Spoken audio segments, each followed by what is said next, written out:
नमस्कार मंडळी, आम्ही मालवणी या चॅनलवर आपले मनापासून स्वागत आहे। हे बघा, आज मस्त उपवास स्पेशल आपणास मी साबुदाणे वडी करून दाखवत आहे।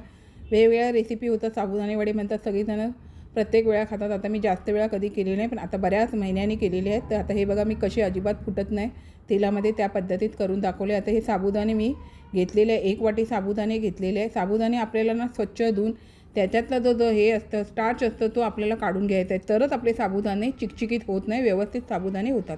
त्याच्यामुळे हे मी 2-4 पाणी स्वच्छ धुवून घेणार आहे आणि आपल्याला जेवढ्याच तेवढे ह्यामध्ये पाणी घालून घ्यायचं आहे। आता हे मी स्वच्छ धुवून घेतलेले आहेत मंडळी, 2-4 पाणी धुवून घेतलेले आहे। आणि आता आपल्याला त्यामध्ये जितकं जे साबुदाण्याची जेवढी लेवल असते ना, तेवढंच आपल्याला पाणी घालायचं आहे। त्याच्यावरती तुम्ही पाणी घातलात ना, तर तुमचे साबुदाणे जास्त चिकचिकीत होऊन जातात। त्याच्यामुळे तुमची खिचडी बनवताना पण अशा पद्धतीमध्येच करा, वडे बनवताना पण अशा पद्धतीचेच तुम्ही। आता हे बघा, मी तुम्हाला दाखवते की जेवढं फक्त काटोकाट जेवढं पाणी साबुदाणे भिजलेत तेवढंच पाणी घातलेले आहे। आणि आता हे मी रात्री भिजत ठेवते आणि सकाळी मला साबुदाणे वडे करायचे आहेत। तर आता हे रात्री भिजल्याच्या नंतर आपण सकाळी पाहूया। तर हे बघा, सकाळी साबुदाणे बघा व्यवस्थित असे छान भिजलेले आहे, व्यवस्थित भिजले, चिकचिकीत नाही झाले, खळखळीत झाले, पण पूर्ण भिजलेले आहे की जे आपण मोडतोय तर त्याचं लगेच पीठ तयार होतो आहे।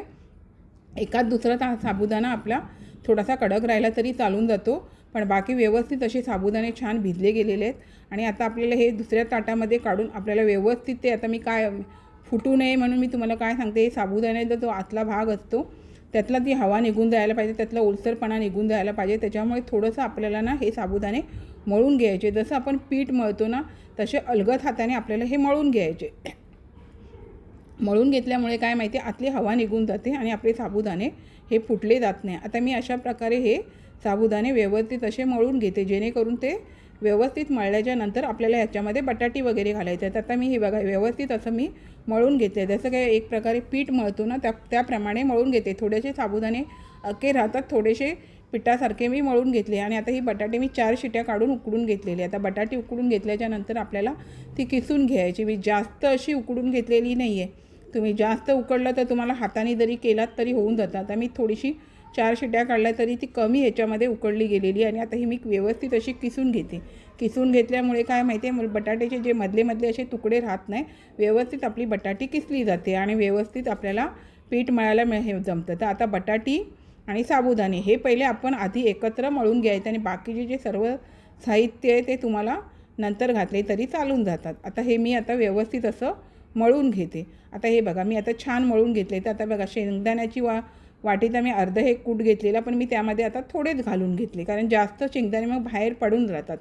मग 3 मिरच्या तिखट असतात त्या घेतलेल्या आहेत, थोडंसं आलं किसून घेतलेलं आहे, 1 चमचा जिरं घेतलेलं आहे, चवीनुसार मीठ घेतलेलं आहे। तुम्ही जर जिरं घालत नसाल, तुम्ही जर आलं वापरत नसाल तर तुम्ही नाही घातलं तरी चालेल, पण आल्याची आपण चहा पितो, जिरे पण काही जण वापरतात, त्यामुळे उपवासाला जिरं चालतं। त्याच्यामुळे आलं आणि जिरं घातलं तर तुमच्या साबुदाणा वड्याला छान अशी अजून चव येते। आता हे व्यवस्थित असं मी गोळा होईपर्यंत छान असं मळून घेते। मळून घेतल्याच्या नंतर 5 ते 10 मिनटं तुम्ही ठेवून दिलात ना आणि नंतर करायला घेतलात तरी चालून जातं, किंवा तुम्ही गोल वड्या करून ठेवलात आणि नंतर केलात तरी चालतं। पण आता मी हे व्यवस्थित झाकून ठेवून 10 मिनटांनी करायला घेणार आहे। आता हे बघा, मी ठेवलं। आता थोडंसं तुम्हाला वाटतं ना ह्याचं कडक झाल्यासारखं, मग पुन्हा आपल्याला ते व्यवस्थित असं मळून घ्यायचं आहे। आणि व्यवस्थित मळल्याच्या नंतरच आपल्याला छोटे छोटे गोळे, तुम्हाला ज्या आकाराचे वडे करायचे असते, चपटे, जाडे, मोठे, छोटे, जशा प्रकारे तुम्हाला करायचे आहे तसे तुम्ही हे करू शकता। आता हे बघा, मी छान असं मळून घेतलं आहे आणि आता हे आपल्याला गोळे करून घ्यायचे। तर आपल्याला गोळे करताना जर आपल्या हाताला जर चिटकत असेल तर तुम्ही तेलाचा हात लावलात तरी चालेल। तर आता हे मी थोडंसं तेलाचा हात लावून आपल्याला छोट्या मोठ्या आकारात काय आहे ते वडे करून घेते। आणि अशा प्रकारे वडे करून घेतलं ना, तर तुम्हाला जर अजून जरी पीठ व्यवस्थित मळायचं असेल, तुम्हाला साबुदाण्याचे दाणे त्यातले दिसायला नाही पाहिजे, तर तुम्ही आहे ना मंडळी, आपलं जे पावभाजीचं मॅशर असतं ना, त्याचा वापर करून जरी तुम्ही त्याचं पीठ वगैरे केलात ना, तरी पण तुमचे वडे छानच होतात। तशा प्रकारे पण तुम्ही करू शकता आणि हाताने मॅश केलात तरी साबुदाणे छान होतात। आता हे बघा, मला हव्या त्या आकारामध्ये मी छान असे हे वडे करून घेते। मस्तपैकी असे हे आपले वडे होतात। आणि जेवढे तुम्ही आधी सगळे वडे करून घेतलात आणि नंतर तळून घेतलात तरी चालून जातं। आता मी काय करते, हे सगळेच वडे करून घेते आणि मला मग एकदम तळायला ते बरे पडतात। त्याच्यामुळे किंवा आपण एका बाजूला तेल तापत ठेवलं, थोडे वडे केले, थोडे नंतर एका बाजूला असे वडे गोल करत राहिलात तरी चालून जातं। पण आता मी काय करते, रेसिपी दाखवायची असल्यामुळे मी पूर्ण आता हे वडे करून घेते आणि नंतर मग सर्व वडे तळून घेते.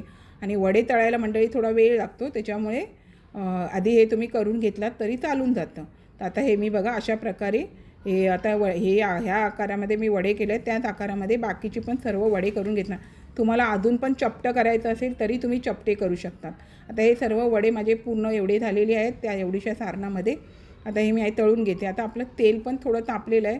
तेल तापल्याच्या नंतर आपल्याला गॅस स्लो आणि फास्टच्यामध्ये करून आपल्याला हे वडे सोडून घ्यायचे. आणि अजिबात वडे सोडल्याच्या नंतर तुम्हाला त्यामध्ये झारा किंवा काविलता अजिबात घालायचा नाही आहे.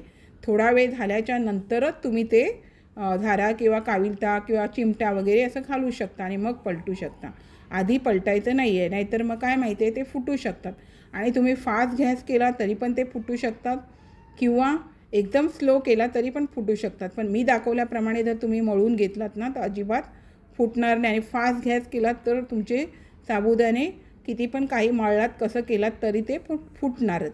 मग त्याच्यामुळे स्लो आणि फास्टच्यामध्ये करून वेळ लागतो जरा भाजण्यासाठी, फ्राय होण्यासाठी. त्याच्यामुळे अशा प्रकारे हे बघा मस्त असे आपले साबुदाणे वडे तयार होतात. आणि मी असं स्लो आणि फास्टच्याचमध्ये केलेले, अजिबात गॅस फास्ट ठेवलेला नाही आहे. फास्ट अजिबात करू नका, स्लो आणि फास्टच्याचमध्ये ठेवून तुम्ही अशा प्रकारे जर साबुदाणे वडे केला तर तुमचे साबुदाणे वडे फुटणार पण नाही आणि व्यवस्थित वडे होतात.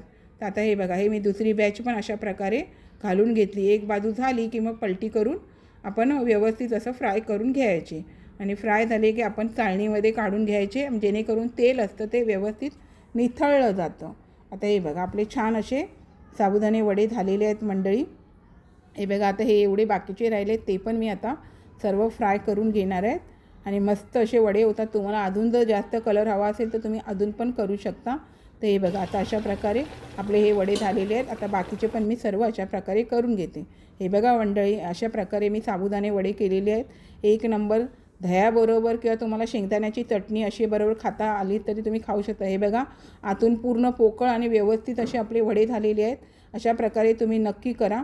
ह्या पद्धतीमध्ये व्यवस्थित साबुदाणा मळून मग त्याच्यानंतर तुम्ही बटाटी आणि बाकीचे काय घालायचं असेल तर घालून अशा पद्धतीत नक्की करा. हे बघा मंडळी छान असे आपणात मी उपवास स्पेशल साबुदाणे वडे करून दाखवलेले आहेत. अशाच नवनवीन रेसिपी किंवा इतर व्हिडिओसहित मी आपणास कायम भेटतच असते. आपण माझ्या चॅनलला लाईक शेअर सबस्क्राईब हाईप करायला विसरू नका. चला तर आता इथेच थांबते. मस्त खा, स्वस्थ राहा. आपण माझे व्हिडिओ पूर्ण पाहता त्याबद्दल मनापासून खूप खूप धन्यवाद.